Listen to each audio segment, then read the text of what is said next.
Apa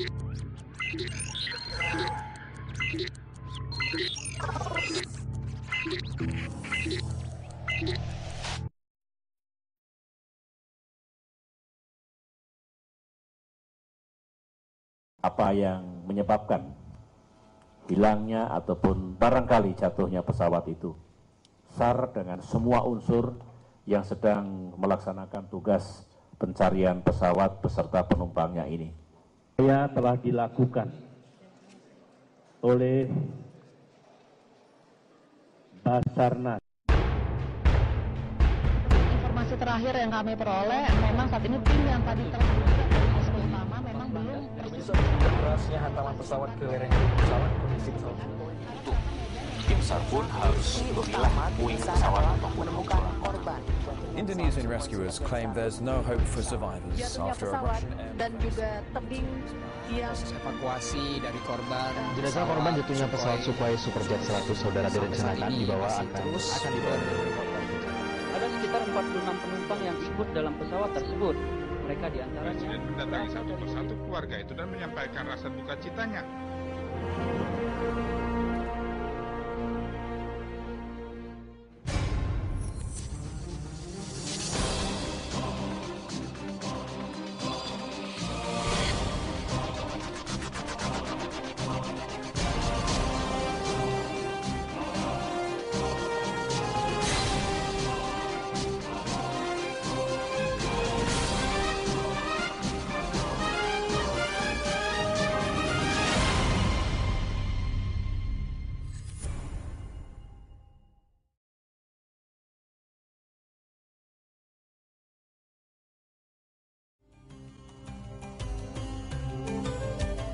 Gunung Salak, salah satu gunung berapi yang ada di Indonesia. Memiliki ketinggian 2.221 meter di atas permukaan laut. Berdiri kokoh di Kabupaten Bogor dan Sukabumi, Jawa Barat.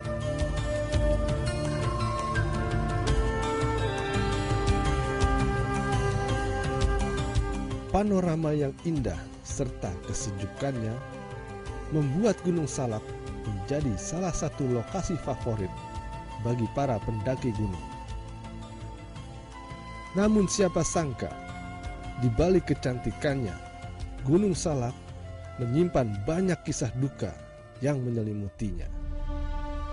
Salah satunya, kecelakaan pesawat Sukhoi Superjet 100 yang baru saja terjadi di Gunung Salak. Mendapat berita tersebut, Badan SAR Nasional segera merespon berita hilangnya pesawat Sukhoi Superjet 100. Halo, selamat sore Basarnas Prabu Rio. Kita memperoleh informasi dari ATC Bandara Soekarno-Hatta, ya, Tower, bahwa pesawat Sukhoi Superjet yang sedang melaksanakan joy flight, ya, dengan rute Halim Perdana Kusuma, Pelabuhan Ratu, dan Halim Perdana Kusuma lagi, itu mengalami lost contact sekitar pukul 14:50 ya, waktu Indonesia Barat. Jam 16-nya pihak ATC menghubungi Basarnas, dalam hal ini IDMCC, mengenai musibah lost contact tersebut.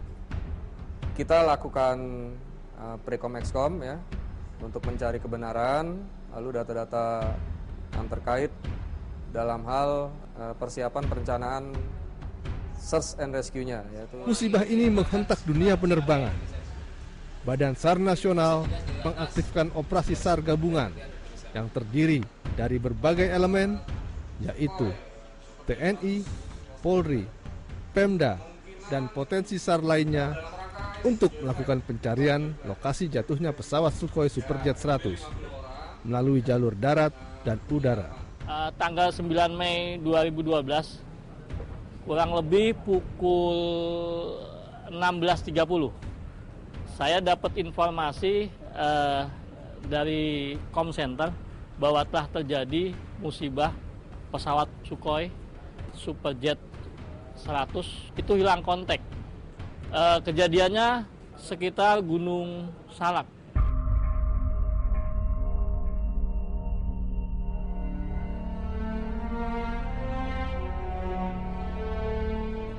sore ini juga ada pergerakan ya untuk melakukan searching ke lokasi kejadian menggunakan pesawat Puma milik TNI Angkatan Udara ya.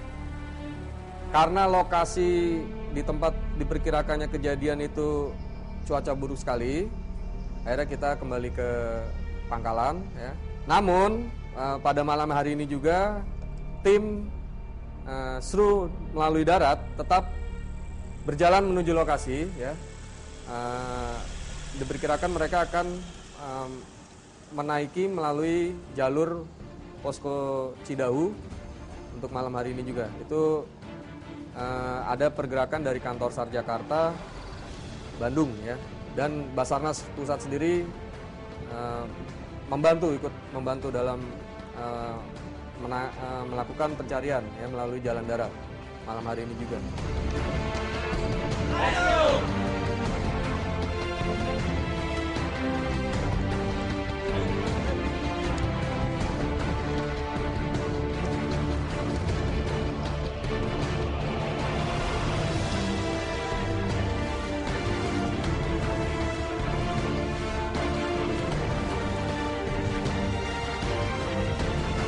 Dan malam itu juga kami menggerakkan tim sampai ke kawah Ratu di situ, diperkirakan jatuhnya di situ.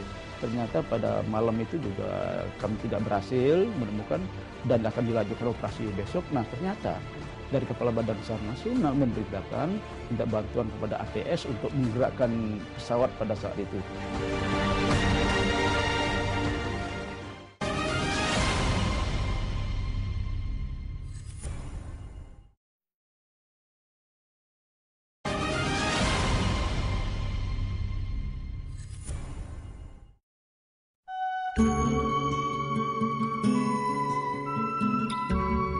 Kabut kelam di puncak Gunung Salak Bogor kian memudar. Sekitar 2.000 tim SAR gabungan dari berbagai elemen, TNI, Polri, Pemda, dan potensi SAR lainnya tergabung dalam Komando Badan SAR Nasional, mendedikasikan tenaga, pikiran, dan jiwanya demi sebuah nama, kemanusiaan.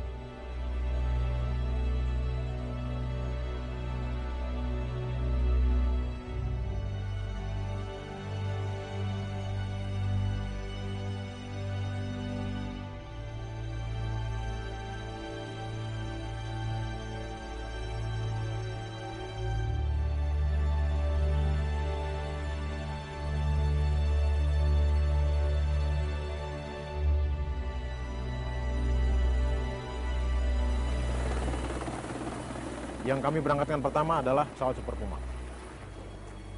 Mereka naik ke ketinggian 8.000 di sekitar Pegunungan Salak, dan alhamdulillah sekitar jam 8.30 atau 8.40 kita melihat langsung tempat jatuhnya Sukhoi. Pada hari sebelumnya, SAR darat memang sudah naik ke sekitar Gunung Salak, namun mereka belum punya arah yang pasti kemana sebetulnya pesawat ini jatuh. Namun setelah ada informasi dari pesawat Super Puma bahwa koordinat jatuhnya pesawat Sukhoi adalah di sini, ini yang memberikan kepastian jalan kepada SAR darat untuk menuju ke tempat crash site.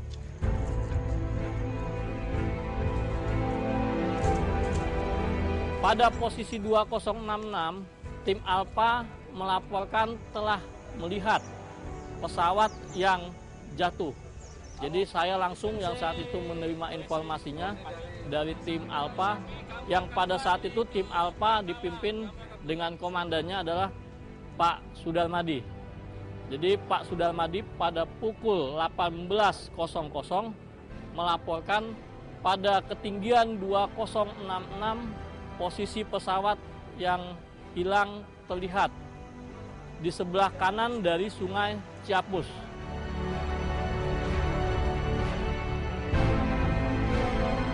Teman-teman ini udah mulai kelelahan karena suplai atau istilahnya logistik yang kita bawa itu sudah habis di perjalanan, karena rata-rata kita hanya membawa makanan kering dan air. Nah, airnya itu sudah habis, sementara untuk memasak kita sudah nggak ada lagi bahan air. Ya.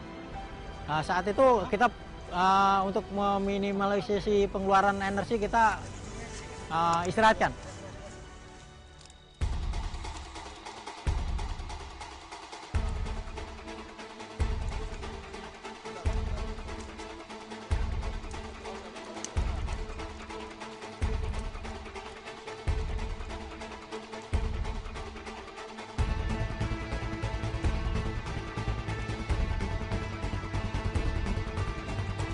Pukul 05.00 kita juga memberangkatkan tim Charlie.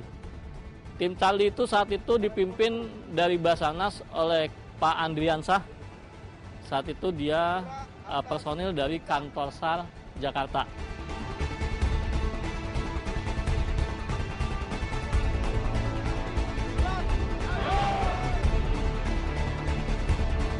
Jam 5 pagi kita sudah langsung bergerak.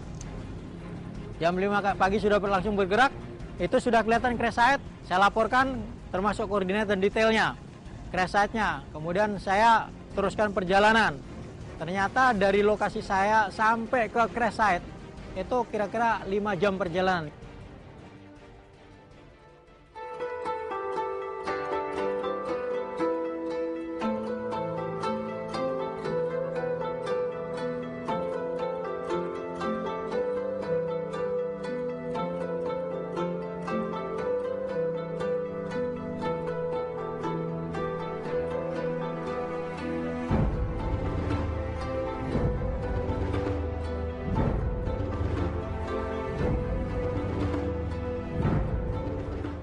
Pukul 09.30 tim Alpha menemukan atau sampai ke crash site yang memang sudah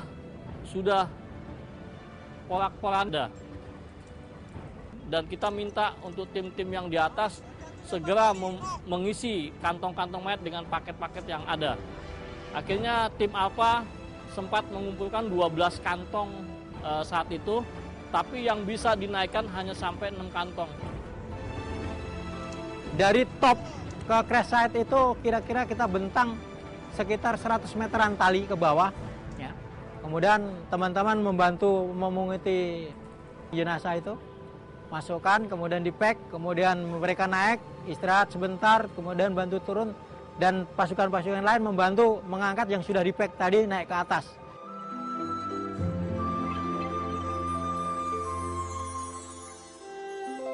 Untungnya yang tim Charlie itu bisa sampai cross site yang di bawah.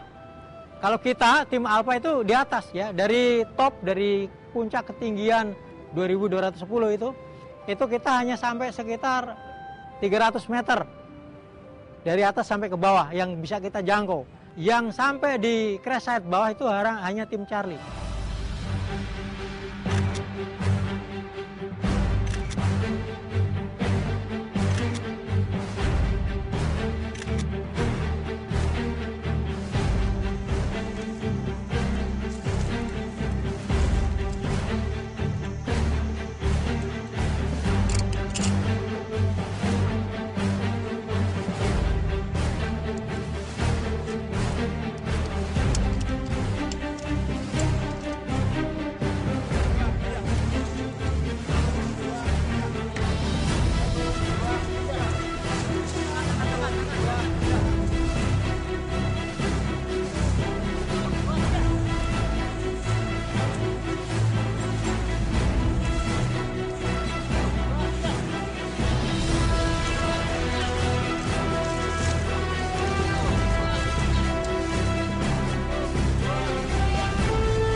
Saya lihat kondisi teman-teman saya sudah mengalami kelelahan, kemudian saya putuskan, oke, kalau teman-teman tidak sanggup lagi untuk bermalam di sini, kita paksa malam ini juga kita harus turun.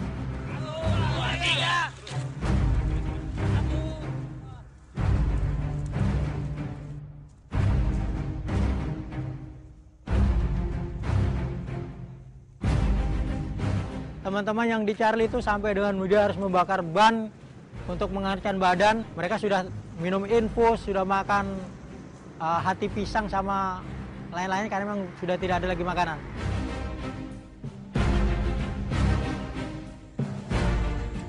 Mereka tuh memutuskan untuk melalui jalur bawah ya, yang katanya itu ada jalur lembah tengkorak ya. Dia itu bergerak menuju ke arah Curug Nangka dan kondisinya dia cukup menyedihkan sekali. Mereka bermalam hanya menggunakan bantuan kantong mayat yang belum terpakai dan tidur bersama mayat ya. Karena dia memaksa untuk membawa satu kantong, satu paket yang dia bawa melalui darat ke arah Curug Nangka.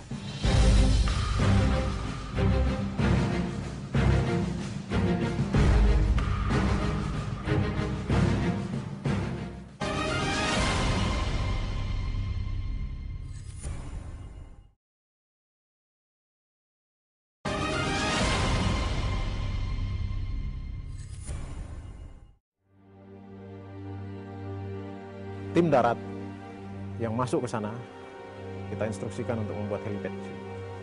Kita menggunakan Super Puma, kita menggunakan hoist di kren dari bawah.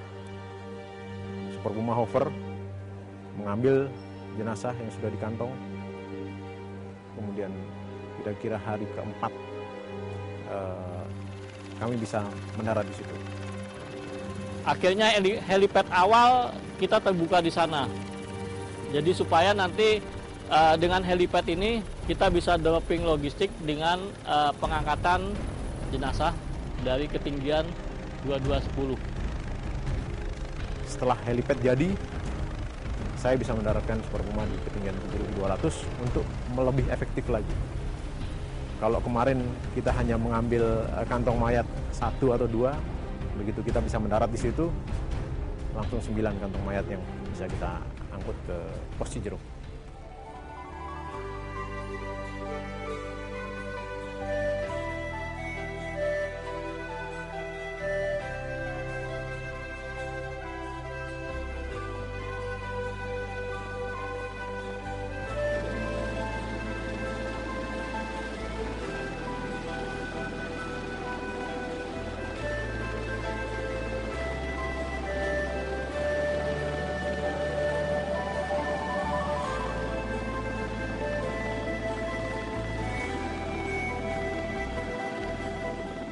Kita naik menggunakan Super Puma, kemudian kita bawa ke Cijeruk dengan harapan memperpendek waktu, karena setelah mengedrop di Cijeruk kita bisa kembali lagi naik.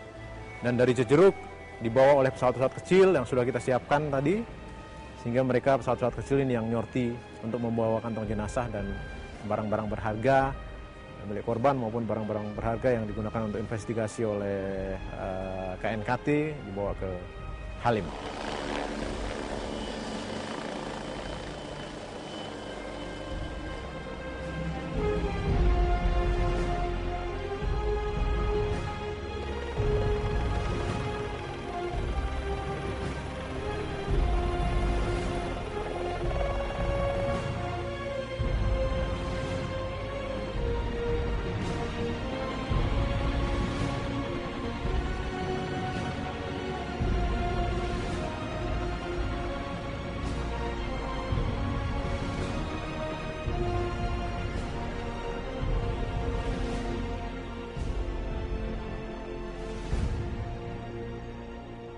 Ada sebagian barang-barang di sana yang belum kita temukan.